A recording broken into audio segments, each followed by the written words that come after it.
Welcome back, chess enthusiasts. Today we are diving into the incredible precision of one of the brightest stars in the chess world, Nodirbek Abdusattorov. Renowned for his computer-like accuracy and fearless approach, Nodirbek is redefining what it means to dominate at the highest level.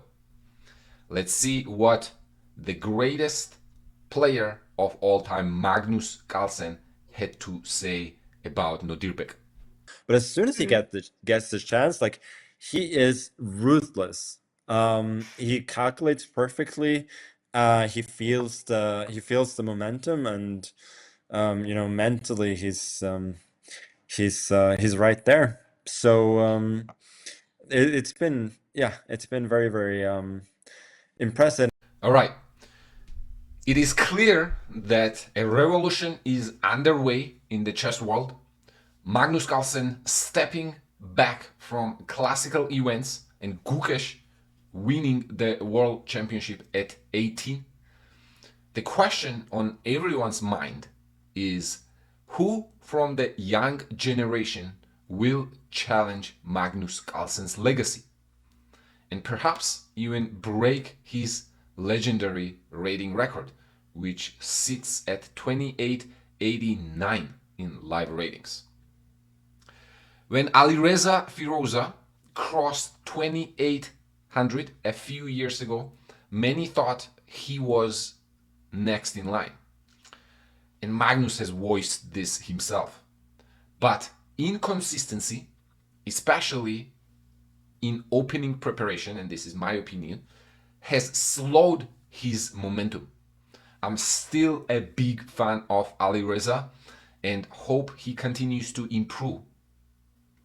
But so far, Gukesh has been the only one who has demonstrated the razor-sharp focus and consistency needed to cement his place in chess history.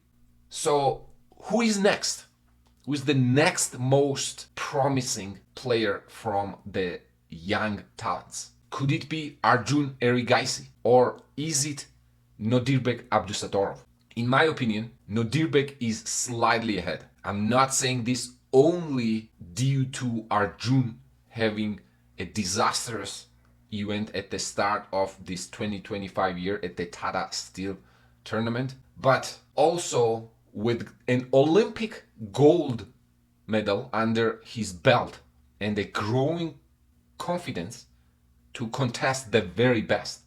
It feels like Nodirbek has another level he's yet to unleash. In today's video, we will explore some of the Nodirbek's most impressive games from this Tata Steel 2025 chess tournament, featuring a blockbuster encounter against the reigning world champion Gukesh himself, and I'll show you two more games where Nodirbek showed 96% accuracy, even though opponent also played 90 plus accuracy games, and these are 2700 plus players, or basically very strong players. I would say 2650 plus players.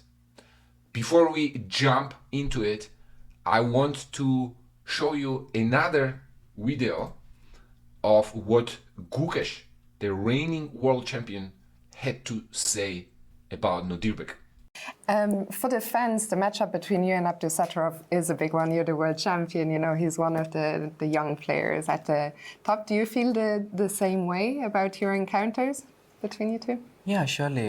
Abdusattorov is one of the most promising players right now, and yeah, I also really like how he plays. He always tries to fight, and it's always exciting to play against these players. So big respect from the world champ himself, and we will see what happened in their game. Let's jump right into it. Do let me know what do you think in the comments, and if you have not subscribed already, I would much appreciate you supporting the channel. Nodirbek is playing with white and Gukesh is with black. At this point in the tournament, Nodirbek is leading the tournament half a point ahead of Gukesh. Let's see how it played out. Nodirbek starts with e4. We have e5, knight f3, knight c6, and bishop to c4. Italian game on the board. Bishop to c5. Pawn goes to a4. Pawn to a4 is a relatively unknown move order, I would say, but in general, this idea of pushing a pawn early is a very common idea in Italian. So Nodirbek switches up move order a little bit. Knight goes to f6. Pawn defends the central e4 pawn. Black also plays d6, and white plays a5. Now the idea of a5 is to gain the space on the queen side immediately. a6 would probably also be an option, and after c3, game is still in the well-known Italian trails. But Gukesh decides to trade dark square bishops immediately with bishop b4 check, forcing bishop d2 because otherwise the a5 pawn would be hanging. Bishop takes d2, knight develops with the tempo, short castle, knight to e7.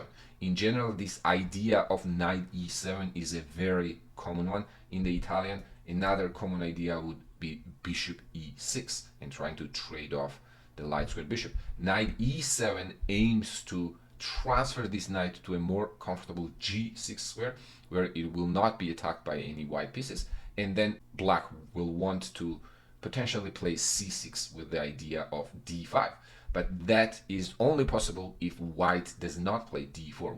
Nodirbek does play d4 to gain the control of the center, and knight to h7.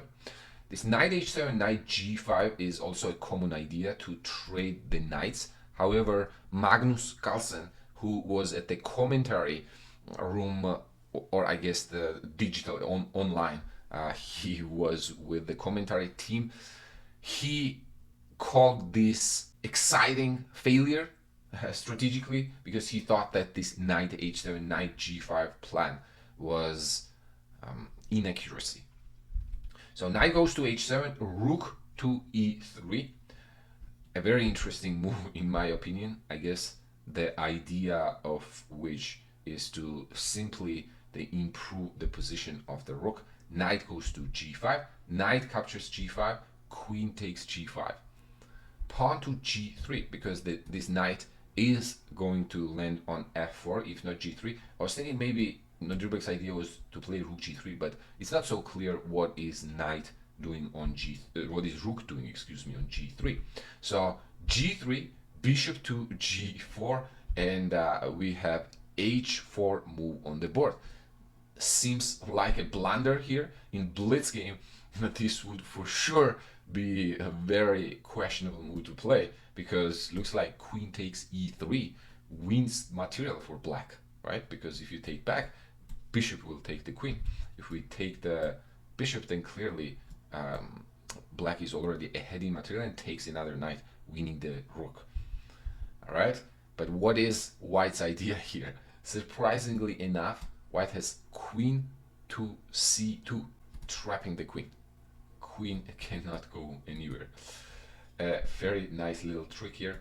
If knight takes h4, then g takes h4, queen takes e3, now simply f takes e3. Then after taking on d1, if black was to sacrifice the knight, then white will have two minor pieces for the rook, which we know is better for white. So queen to h5, queen to b3, rook b8 to defend the pawn on b7, knight to f1. By the way, these are all first lines of the computer. Knight goes to e7, knight to h2, trying to kick the bishop away. Bishop retreats back to d7, bishop e2, kicking the queen away. Again, all first lines of the computer. D takes e5, d takes e5 to open up the d file, and rook occupies that open file. Bishop to e6, queen b5. Knight goes to c6. I was a little unsure about this move, knight c6, but it's also not easy to defend this pawn on e5. If black plays f6, there will be bishop c4, queen f7 probably takes, rook e to d3, and white gains control of the only open file in the game with rook d3, so still a very comfortable advantage for white. Knight goes to c6, a6. Now the contours of the position becomes clearer. Black will have a weakness on the queen side, considering that a pawn will be traded for the b pawn and white will be left with the better pawn structure. Bishop retreats back to c8, h5 to kick the queen away, queen f6, rook to f3. Again, all the first lines of the computer, queen e6, bishop to c4, kicking the queen back to e7, and now queen to a4.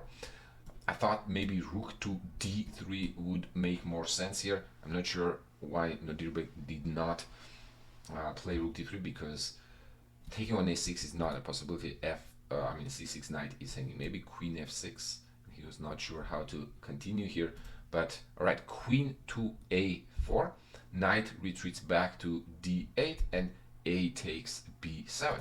Now it's clear that white has a better pawn structure and most endgames will be in white's favor. Gukesh tries to maneuver his knight to d6. Bishop goes to d5. Bishops are traded and we are headed towards the endgame. Rook e2 to defend the queen. After c6, rook goes to a5. Computer preferred rook c5 just a little bit here. Queen to a2, rook to a2, to knight takes e4, and there is a nice intermediate move, rook c4 here to kick the knight away. If f5, I believe, simply knight f3, and white is not in rush to take that pawn back. Now 3 pawns will be hanging on the next move for black. So instead of going rook c5, Nodirbek goes rook to a5. Queen takes a2, rook takes a2, because if rook takes, then e4 pawn is hanging, also attacking the c3. So clearly the a rook should take the queen. Rook to c8 and knight to g4. So yes, black has a weakness on the queen side, but as Book likes to say, only one weakness does not lose the game. So black's idea is to create a counterplay on the queen side. But for example, now if rook a7, there is knight b5 move, winning this c3 pawn back due to the double attack. So knight to g4, hitting the e5 pawn, and Gukesh immediately plays c5 to simplify position and trade down pawns. Usually defensive side wants to trade down pawns. B takes c, rook takes c5, rook takes a7. Here rook takes c3, and white will take on e5, because if knight c4, there is, I believe, either rook c7 or rook e7 still, for example, right now hitting the e5 pawn. If you play f6, that weakens the 7th rank too much. Right now, both players, Gukesh has made only one inaccuracy. Nodirbek has been playing perfect game. Okay, almost all the moves were the computer's first line. Maybe few of them after the opening were the second or third lines. All right. So instead of going knight c4, Gukesh goes back. I guess another option here could be rook c, if rook c1, probably king h2, but b2 b1. I don't think that black has a realistic chances, white has realistic chances here, but black has to be very accurate. For example, knight d6, rook c1 takes, and probably the queen gonna draw soon, because if knight e5, there is no knight e4, by the way, because after rook e8, this king is in a mating net. So with an extra pawn, white will probably press still, but there is rook c5 kicking the knight first, and then takes. For example, if e4, knight e4, rook a8, king h7, knight f7, the h5 pawn is hanging. Right. So knight e8, knight takes e5, and now white is pawn up. Knight goes to f6, rook e7, capturing immediately on f7 is not good, because rook e8 and white pieces are a little too loose, we'll have to give up an exchange here, which would still be an interesting position in my opinion. If anything, white is not really risking much here, but there's an f5 uncomfortable threat that white does not manage. Basically maybe knight e3 right now, but then rook c5 again hitting this pawn. If g4, now rook e4, knight f5 check, rook f5, rook e4, and let's say rook moves away. We know that 3 versus 2 on one side of the board is easily holdable, and for these guys I'm sure that was a no-brainer. Rook goes to b4 to put the pressure on this e4 pawn, and Nodirbek decides to go g4. In the commentary after, or in the interview after the game, Gukesh mentioned that if you wanted to keep an extra pawn here, you could have simply played king g2 and then probably like f3 g4 to defend this pawn and continue playing. But Nodirbek plays g4, which is also first or second line of the computer. Rook goes to c5 to hit the knight, f3, and king to f8. Computer labels this as an inaccuracy. It says that it would be better to play rook b3 and then play this, but the difference here is very subtle, and even without king f3 or king f8 or rook b3 immediately, it is still +1. So white has a very comfortable edge here, and for these players, and I would say for most players, playing for 2 results, either win or a draw, is pretty good odds. Okay, these guys love to be in that position, and that's the type of situation Nodirbek finds himself into here. After king f8, rook takes f7, a very interesting turn of events here. King e8, now white will have to give up some material, and he does it in fashion. Knight d3, attacking these 2 rooks. Rook b1 to get rid of basically a fork there, and then rook c3 attacking the knight. Now knight returns back to e5 to defend the rook. Rook returns back to the 5th rank to attack it, and black is gonna win the knight, but Nodirbek converts one form of advantage into another. This in general is the feat of a great players, when to transform one form of advantage into another. Rook takes e5, rook a2, a very important intermediate move here, activating the rook with the checkmate threat, so king has to move away, and then rook goes to g6, attacking knight and the pawn, and white will capture all black pawns. For example, if you go king f7 here, rook a7, maybe trading the rook, and then rook takes h6, 4 pawns versus the knight should definitely be winning for the 4 pawns, considering the pawns are all connected. So knight takes e4, sacrificing the knight back, the only resource, because if f takes e4, rook e4, and this 2 versus 1 is most likely going to be drawish. White plays rook e2, another precise move. Rook is pinned, so it has to move away while trying to trade it. If rook takes e4, rook g6, pawn takes g6, and rook back to c6. Not king g7, because there will be rook e6 protecting this pawn, but rook c6, and black wins the g6 pawn. And again, 2 versus 1 on one side of the board should be easily drawable. So Nodirbek does not take the knight back, plays rook h6, and now we have 3 pawns versus the knight. Computer evaluates this as +2 for white, because these pawns are quite far advanced, and they need a few precise moves to get rolling, and black will be in a very difficult situation here. Knight returns back to c5, rook c6, again the first line of the computer, rook a6, knight c5, and here we reach the critical moment of the game. Rook to a8 check, king f7, and let's break down what happens here. So Nodirbek has 22 minutes on the clock, while Gukesh has about 5 minutes. That's a pretty considerable advantage on the clock, considering that when this is the second time control, so once they go down to the minutes, they're not getting extra time. They will just be playing on the 30-second increment for each move, okay? Which is a very difficult thing to do in a complex position like this, okay? So after king f7, for some reason, very uncharacteristic for Nodirbek, I would say, he plays very fast.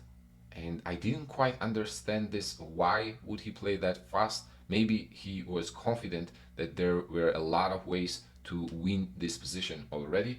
Computer says it is +3 if white simply pushes the pawn to h6. Gukesh, I think, was saying that he was going to play rook g8, but rook g8, there is rook e7. So I don't think he was going to play rook g8. That's what he mentioned in the interview. Because clearly then this pawn is gonna be unstoppable here. Maybe king f6, and now if h6 he was gonna go rook g8 here. All right, but the key element is to basically push the pawn here when the rook is on a8 rank, simply threatening to play h6-7 on the next move and promote. Now the trick here is that after king g6, which looks like a very natural move, right, to stop the pawn, rook h8.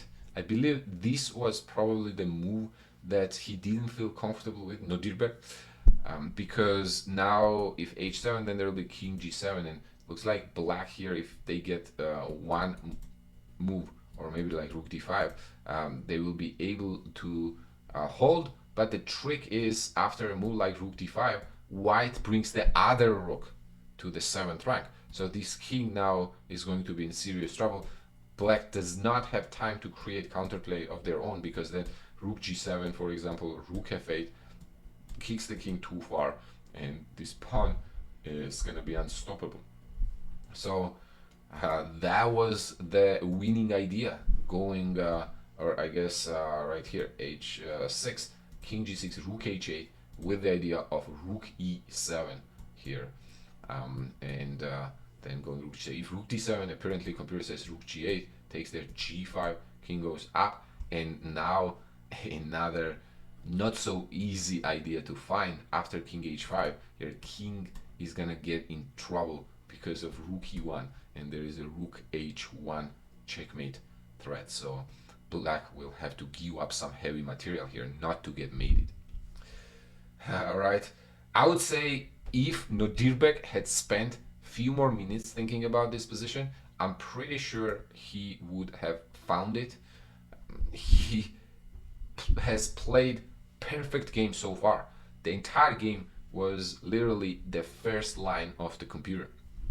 All right, but he plays rook a7, king f6, h6 here would still be about +2. If rook g7, then rook c7, rook g8, rook c7, and probably something like this. If you go knight c5, rook d6, apparently rook e5, and white is able to disturb the coordination between king side and knight and the rook. Okay, so this knight will not be able to get back on the king side comfortably. That is the winning idea for white, but he plays rook e8, the only mistake in the game that allows Gukesh now to get back in the game, because after knight e6, the trick is that if h6, which is what happened in the game, black has rook e5, a very nice find by Gukesh, which he found it instantly, and now knight is able to get into the defense here. Not only the defense, but if white is not being careful here, they may get themselves in trouble. For example, now knight f4 check is the threat, oops, and then to take the rook.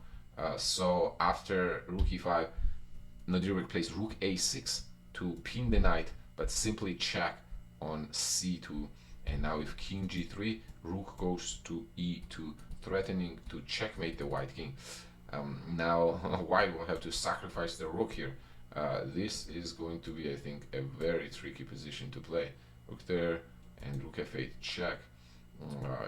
You can't take here because of h7. I guess this is still a draw because rook e2, and once you promote, there will be check check and take the queen. For example, first you gotta be careful not to get mated immediately. Rook g2 check, and then rook h2, and the other rook comes to g2.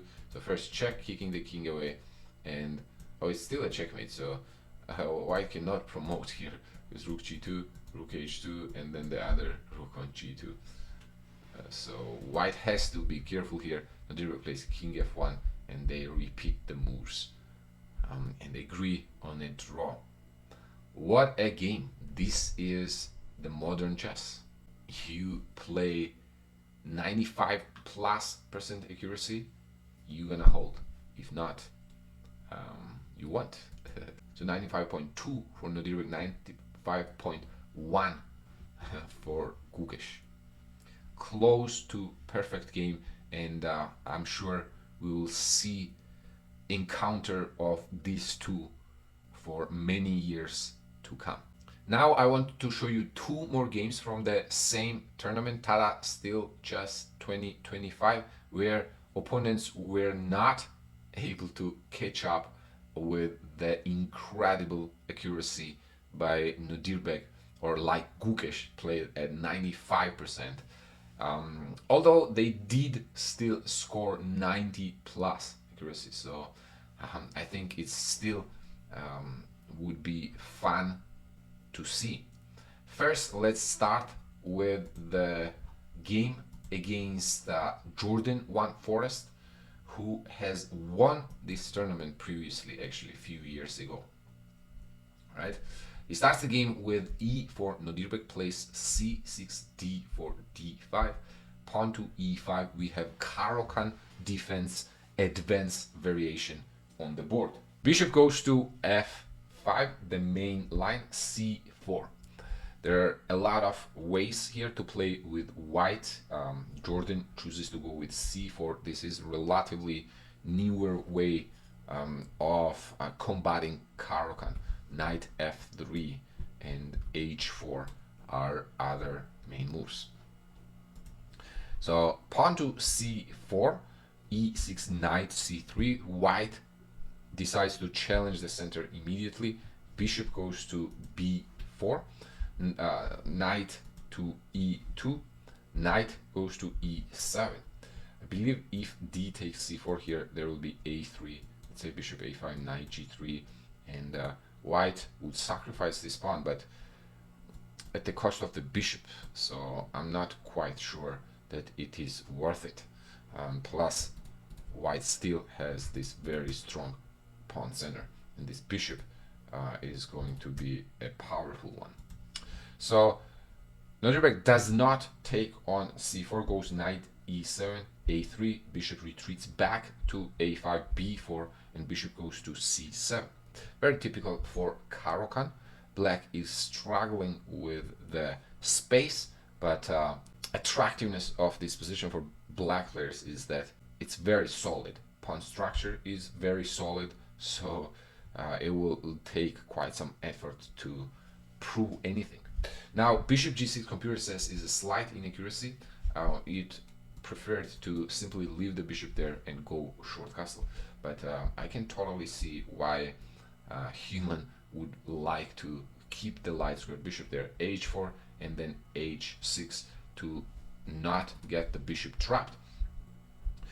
Queen goes to g4 after h5, bishop h7 here, putting the pressure on the g7 pawn, and now black would have to lose castling rights in order to defend that pawn. For that reason, computer was suggesting defend that bishop with h5, but maybe he was worried about h5 pawn getting weak in the future here, for example bishop e2, and putting the pressure on that pawn. So h6, h5, bishop retreats back to h7, queen goes to g4, and Nodirbek defends the pawn with rook g8.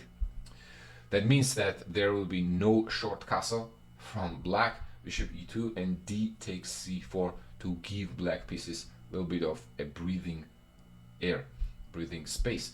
Bishop c4, knight d7, and now knight to f5. So far, white has gained little advantage. I would say a lot of this was probably homework, meaning that home preparation. So white is slightly better, but again, black's position is very solid. And what I want you to pay attention here is how Nodirbek pounces on just one advantage. One mistake was all it took for Jorden to all go wrong. And we'll see how. Queen to e7, b5. Actually, maybe one inaccuracy and one mistake. So b5 is the first inaccuracy.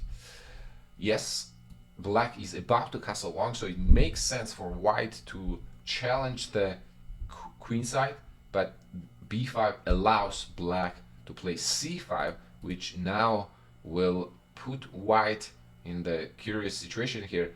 How are you gonna hold your center? Computer is saying simply you gotta get rid of the knight and then move back. But already, let's say cd bishop d4, and this rook on the g file is gonna come in handy, putting the pressure on the white king.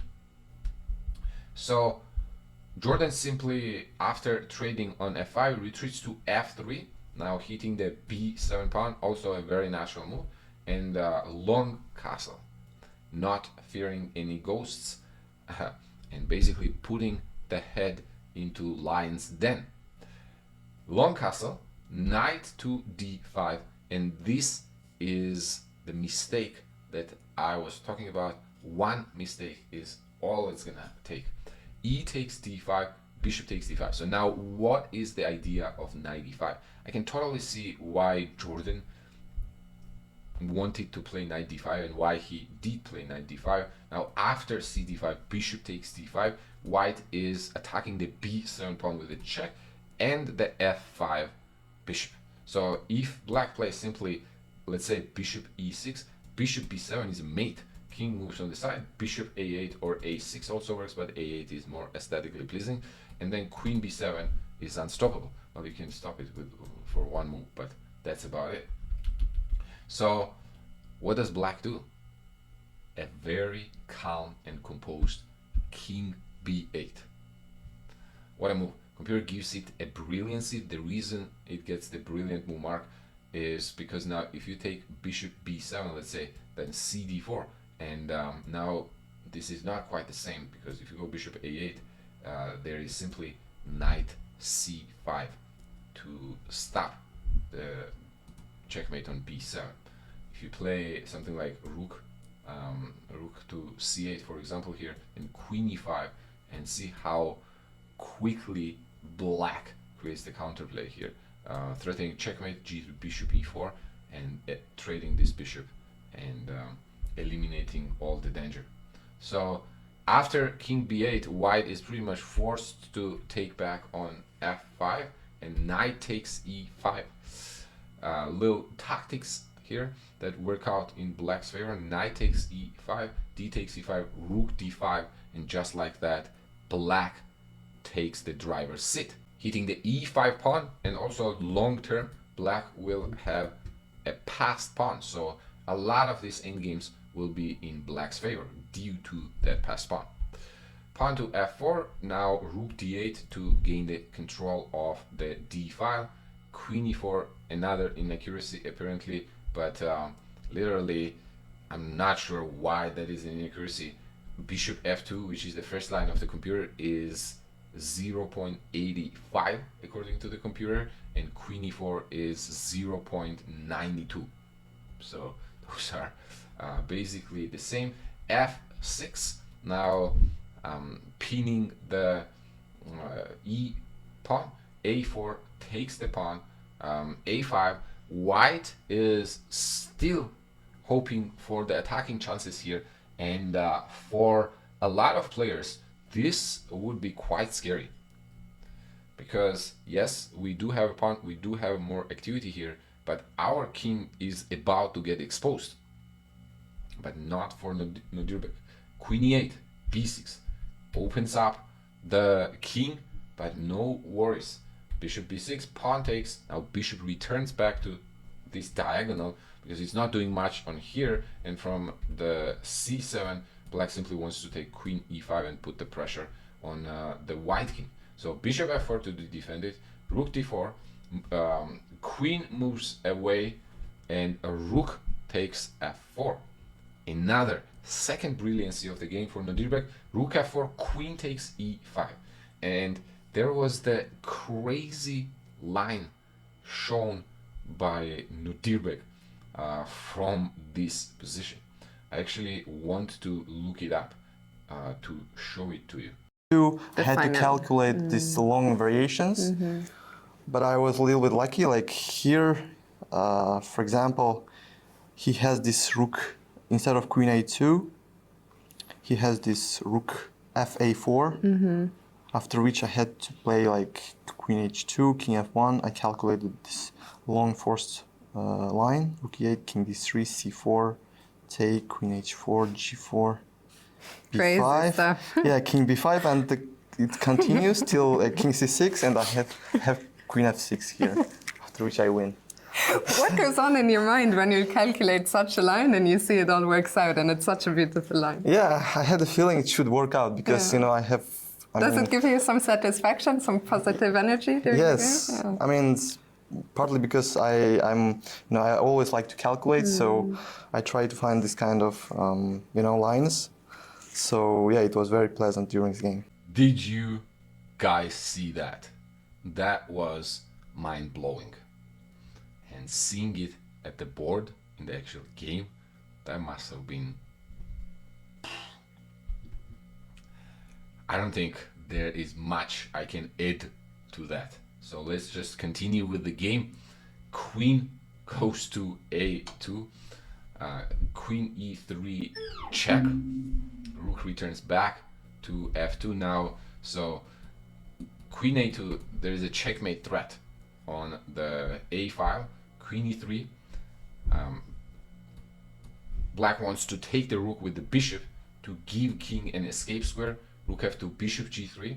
Now black king here comes out of the safety, which would be very worrisome for a lot of players here, especially after queen a4 check here. If king goes back to the 7th rank, there will be perpetual check, right? So black has to play b5, pretty much the only winning move. Queen a6, king goes to d5. With queens and 2 rooks on the board, black casually walks to d5. Some more checks here. Queen b7, king c4.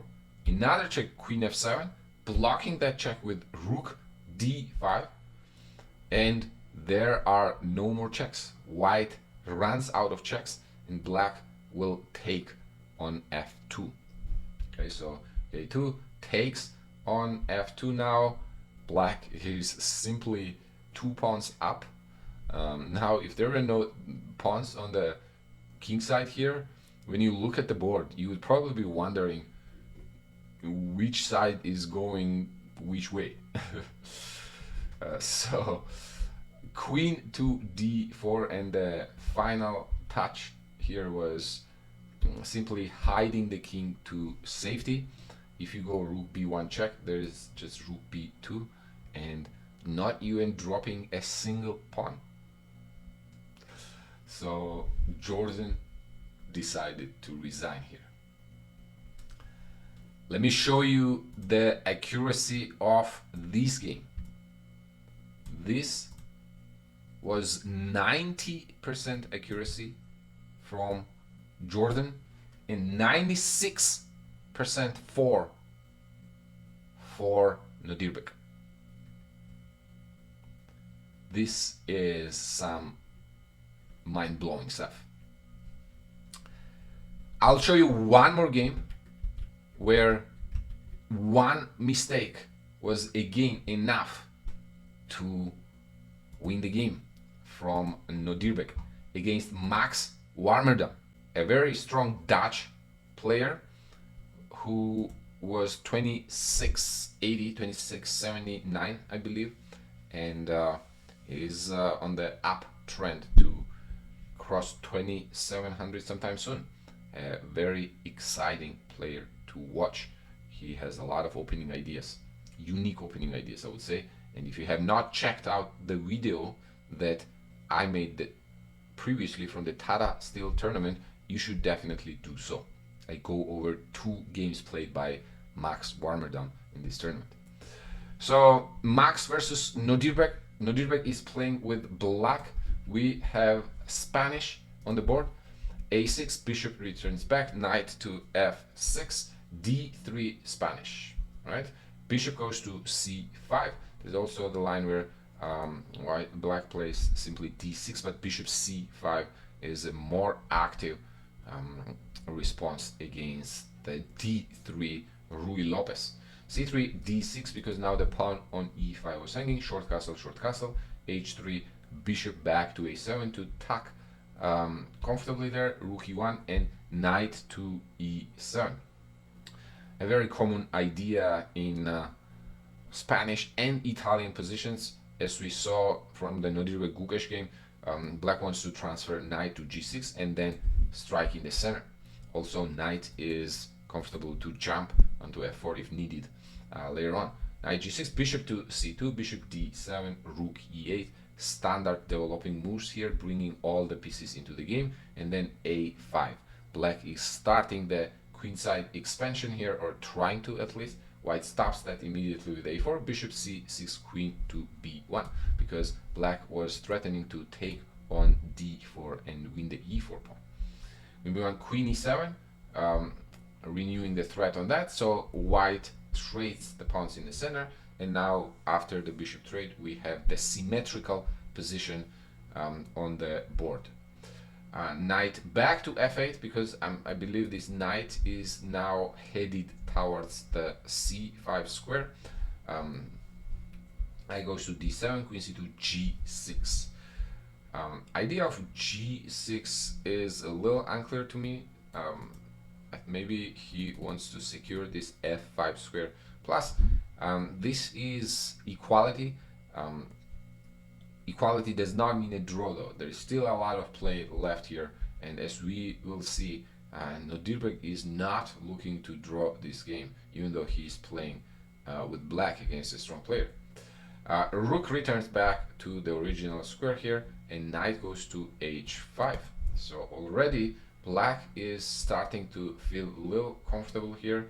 I'm not sure why return back and not knight c5. That's what the computer also liked, but okay, he goes back to f6, knight c4, king g7, b4. Both sides are playing the best moves so far. Okay, rook returns back to a8 to defend the a5 pawn.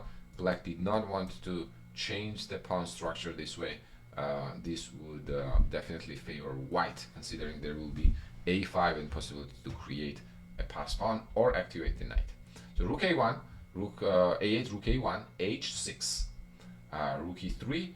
Both sides are in the maneuvering mode here. h6, freeing the h7 square for the knight, so it could come to g5. A rook to a7 after knight d2. Maybe he wanted to move the rook here. I'm not sure exactly what the idea of rook a7 is. Some more maneuvering, and after c4, knight d7 here, we have the blunder on the board. And again, as in the previous game, one mistake is all it takes. Okay, even if you're playing with white against Nodirbek, one mistake. Knight d5. What's the mistake? Pause the video if you want to think for yourself.